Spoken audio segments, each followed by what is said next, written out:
নমস্কার বন্ধুরা, হতশ study centre চ্যানেলে তোমাদের প্রত্যেককে স্বাগত। কালকে থেকে তোমাদের স্ট্যাটাস চেক করা যাচ্ছে। তোমরা অনেকেই স্ট্যাটাস চেক করেছো। অনেকেই বলছো যে স্যার আমার ফর্ম রিজেক্ট হয়েছে, আমার করণীয় কি, আমাকে কি করতে হবে, আবার কি নতুন করে ফর্ম ফিল আপ করবো? তো নতুন করে আবার ফর্ম ফিল আপ করলে আমার ফর্ম রিজেক্ট হয়ে যাবে না তো? প্রত্যেকটা প্রশ্নের উত্তর তোমরা এই ভিডিওর মাধ্যমে পেয়ে যাবে।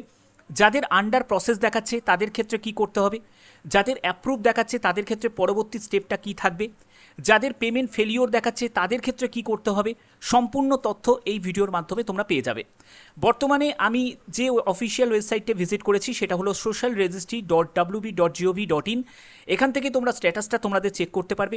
এর জন্য প্রয়োজনীয় তোমাদের এখানে ডিস্ট্রিক্টটা তোমাকে সিলেক্ট করতে হবে, তোমাকে তোমার রেজিস্টার মোবাইল নাম্বারটা এন্টার করতে হবে, রিকোয়েস্ট ওটিপি অপশানে ক্লিক করলে তোমার মোবাইলের ওটিপি আসবে, ওটিপিটাকে বসিয়ে তুমি তোমার স্ট্যাটাসটা চেক করতে পারবে।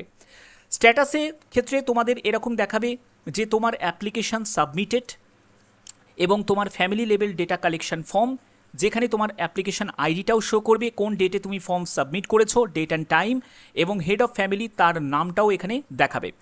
এবার হচ্ছে বেনিফিশিয়ারি স্ট্যাটাসে যদি চেক করো সেখানে তোমরা দেখতে পাবে যে মেম্বারের নেম দেখো, এখানে চারজন মেম্বারেরই কিন্তু অ্যাপ্লিকেশন রিজেক্ট হয়েছে। এবার রিজেক্টটা লিখেছে কিন্তু কারণটা লেখেনি। যদি তোমার কারণ যদি তুমি না জানো, তুমি যদি আবার নতুন করে ফর্ম ফিল আপ করো, সলিউশন কি কিছু হলো? কিছু হলো না। পরবর্তী সময় তোমাদের সেই ফর্মটা রিজেক্টই তো হয়ে যেতে পারে। তার কারণ হচ্ছে তোমার হতেই পারে যে কোনো ভোটার কার্ডের কোনো ইস্যু রয়েছে, হতেই পারে একজন মেল ক্যান্ডিডেট সে অ্যাপ্লাই করেছে, সে বেনিফিশিয়ারি লিস্ট হিসেবে উল্টোপাল্টাভাবে তার জেন্ডার মেনশন করেছে, তার উল্টোপাল্টাভাবে তার জেন্ডার মেনশন করেছে। এরকম মাল্টিপল ভুল হতেই পারে, কিন্তু সেই ভুলটাকে যতক্ষণ না তুমি জানছো ততক্ষণ তো তুমি সেটাকে রেকটিফাই করতে পারবে না। তো তোমার এই ভুলটাকে সংশোধন করার সুযোগটা দেওয়া উচিত, এবং কারণটা অবভিয়াসলি তোমাদের কারণটা কিন্তু প্রত্যেকের জানাটা উচিত। তো এই কারণটা তোমাদের জানার জন্য অবশ্যই একটা ডিমান্ড কিন্তু রাখতে হবে। এবার মেন ব্যাপার হচ্ছে যে যদি তুমি নতুন করে ফর্ম ফিল আপ করো, দেখো নিউ ফর্ম ফিল আপ করলে কি কোনো সলিউশন কি আদৌ হবে? কারণ দেখো নতুন তুমি ফর্মটা ফিল আপ করে দিলে, হতেই পারে পরবর্তী সময় তোমাদের সেই ফর্মটা আবার এই সেম কারণের জন্য রিজেক্টটা হয়ে গেল। ঠিক আছে, কারণ তুমি তো কারণটা জানলে না, তুমি তো একই রকমভাবেই তো তুমি ফিল আপ করে দিলে, ঠিক আছে। কিন্তু যদি তুমি কারণটা জেনে ফেলো তাহলে তুমি বুঝতে পারবে যে তুমি এটার জন্য আদৌ এলিজিবল কি এলিজিবল নয়। ঠিক আছে। এবার যে যে কন্ডিশনগুলো দিয়েছে, যেমন হচ্ছে ইনকাম ট্যাক্স, তুমি যদি একজন পেয়ার হও, ধরো যে বেনিফিশিয়ারি যে এই অন্নপূর্ণা যোজনা ফেসিলিটি নেবে সে একজন ইনকাম ট্যাক্স পেয়ার, আর তুমি সেখানে তারা যাচাই করে দেখেছে যে তুমি একজন ইনকাম ট্যাক্স দাও, কিন্তু তুমি সেটাকে হাইড করে গেছো, সেটার জন্য তোমার রিজেক্ট হতে পারে। কিন্তু অ্যাটলিস্ট তাকে তো সেই কারণটা জানাতে হবে যে কারণের জন্য তার এই ফর্মটা রিজেক্ট হলো।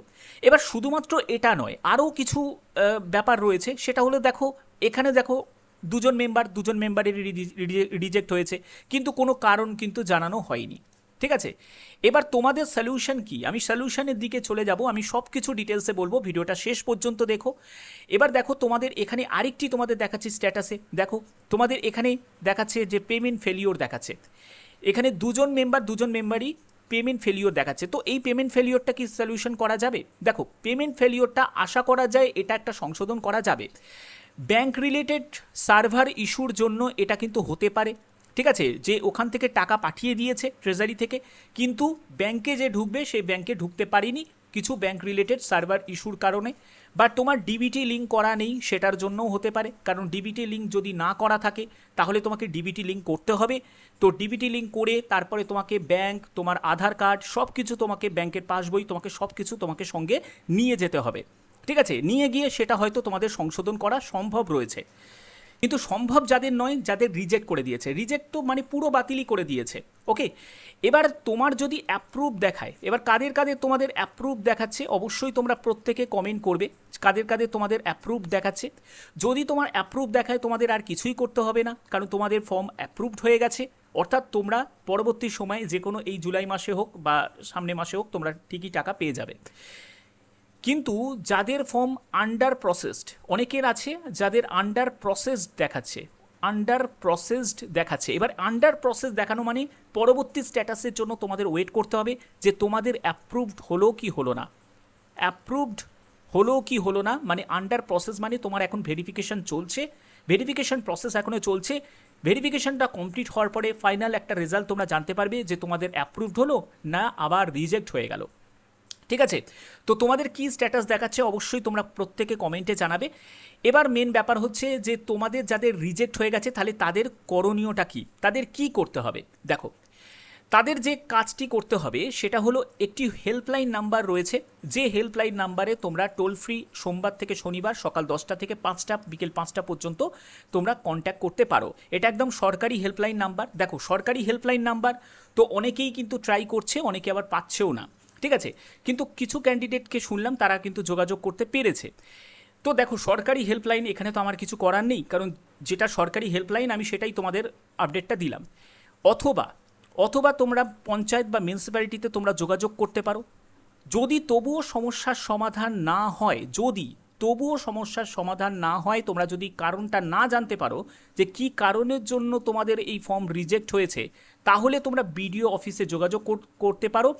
কিন্তু অযথা মোটেই ভিড় করা যাবে না বিডিও অফিসে, কারণ বিডিও অফিস খুব গুরুত্বপূর্ণ একটা জায়গা।